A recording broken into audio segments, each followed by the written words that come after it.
10. Law and Alchemy. An important factor in history has been alchemy. Alchemy is a belief that the baser metals can be transmuted into gold and that the processes of life can be reversed so that aging can give way to youth.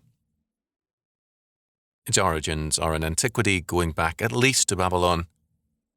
According to alchemists, nature is in process of evolution, and the goal of evolution is upwards. All the variations in nature are imperfections, failures, and experiments towards the realization of the best. Hence, in the world of metals, all metals other than gold are imperfections and abortions of nature, experiments that failed. Whether in the Near East, ancient China, Indochina, India, or elsewhere, man in antiquity believed extensively in the natural metamorphosis of metals. The basis of this faith was evolutionary. Nature is in process of development, and the best in nature represents the present highest form of development and the potential of all other forms. The purpose of the alchemist was to speed up this natural evolutionary process. Thus, a 14th century work on alchemy, the Summa Perfectionis, stated that, quote, "What nature cannot perfect in a vast space of time, we can achieve in a short space of time by our art." End quote. In other words, the alchemist's science would, by experimentation, accomplish what normally millions of years were required to do. In his play, The Alchemist, Ben Jonson stated the same idea, quote, "The eggs ordained by nature to that end and is a chicken in potential. The same we say of lead and other metals, which would be gold if they had the time, and that our art doth further." Act 2, Scene 2.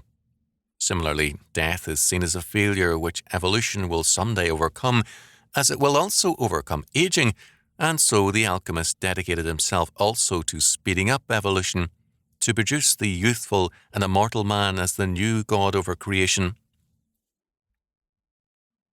The alchemist depended in part on a return to the beginning, to chaos, to create the forward thrust of evolution.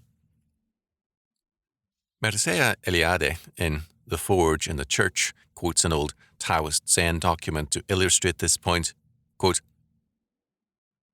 "By returning to the base, the origin, we drive away old age, we return to the condition of the fetus." End quote.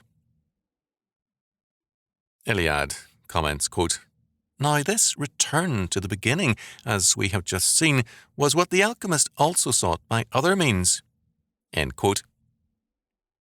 In other words, evolution requires chaos, revolution to effect regeneration. The purpose of the alchemist was to create the conditions of chaos in order to further the leap ahead in evolution. It is not at all surprising, therefore, that in the Enlightenment, alchemists were closely allied to and central in the forces of evolution. Revolution is simply the theory of social alchemy. According to Paracelsus, the world must, quote, "enter into its mother," end quote, that is, into chaos, into the abyss, in order to achieve eternity. The alchemists talked about being born again, as occultists do today, but they meant by it the return to chaos as a means of regeneration. There are strong elements of alchemy in psychoanalysis. By means of analysis, the patient is regressed into the primitive, anarchic unconscious and is supposedly thereby released from bondage and socially revitalized. In order to be an alchemist, it was necessary to negate the present order in the name of primeval chaos. This meant denying law and order as sterile and finding power in chaos. Basil Valentine said, quote, "Evil must become the same as good," end quote, for the adept. Perfect knowledge meant denying all present values in favor of the power of chaos to create a new order. The purpose of the alchemist was thus to further evolution by acting as the agent of evolution. In Eliade's words, quote, one common factor emerges from all these tentative probings. In taking upon himself the responsibility of changing nature, man put himself in the place of time, that which would have required millennia or aeons to ripen in the depths of the earth, the metallurgists and alchemists claim to be able to achieve in a few weeks. End quote.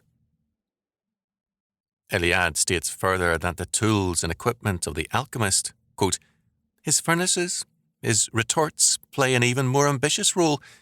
These pieces of apparatus are at the very centre of a return to primordial chaos, a rehearsal of cosmogony. End quote.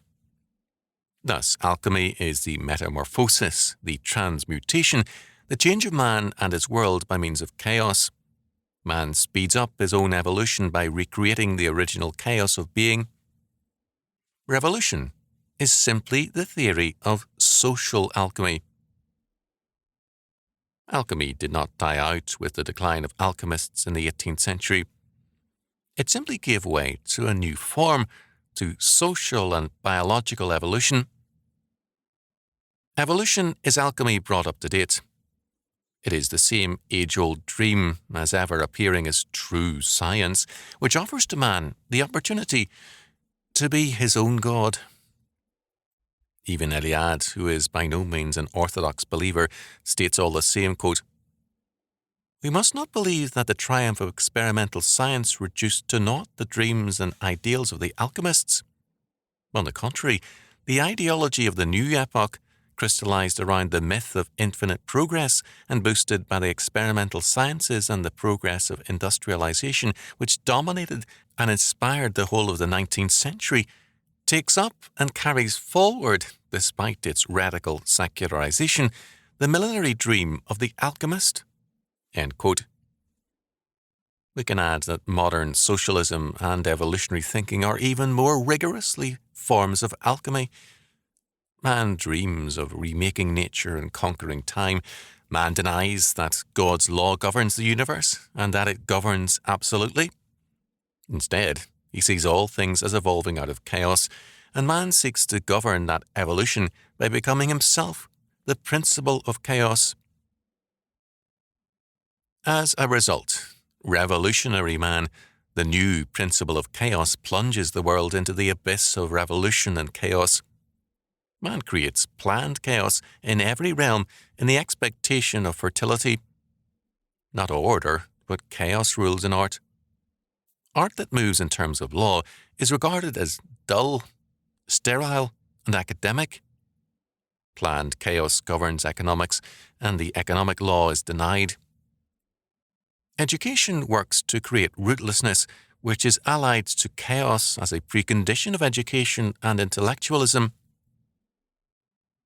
In every area, man creates revolution and chaos in the faith that a brave new world will thereby be born. The creative person is seen not as the disciplined man, but as the undisciplined, chaotic person, a lawless creature whose every act is a ritual invocation of chaos. Bohemianism in art rests on this faith. The artist is an alchemist who can only invoke the basic fertility of the universe by means of chaos. By returning to chaos, he supposedly leaps ahead in time. He becomes the man of tomorrow with more vigor and power because he is more lawless. In religion, we are told that conformity to God's infallible word is sterile and deadening. Man's religious freedom supposedly involves rebellion against God's ordered, final, and infallible truth. Man must turn from God's ordered world to the chaos and abyss of existentialism, and then somehow out of this will come forth true religion. The dark night of the soul as the chaos of unbeing is invoked as the way to the future. In the nightmares of alchemy, in all its many forms, evolution and revolution, art and religion, wherever we meet it, there do we see the modern Babylonian captivity of man. Man is in Babylon.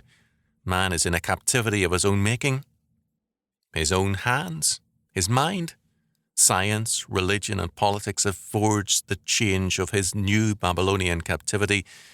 Man is his own prisoner and his own tormentor. Man tortures himself with horrors of his own devising, and denying God, calls out vainly to himself for help. Man has built a fresh Tower of Babel, and is his own punishment and prison.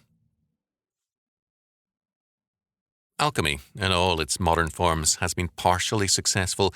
It has created chaos successfully, but it has not brought a new order out of that chaos. It has successfully killed men, but it has not been able to make them alive. Instead of evolution, it has precipitated social devolution. We cannot counteract alchemy except by means of a biblical faith, one firmly grounded on creationism. And this is our hope of progress, our strength and our security, and in Christ is our liberty. They that trust in the Lord shall be as Mount Zion, which cannot be removed, but abideth forever. Psalm 125:1. The Lord reigneth, let the earth rejoice, let the multitudes of isles be glad thereof. Psalm 97:1. For God is the King of all the earth, sing ye praises with understanding. Psalm 47:7.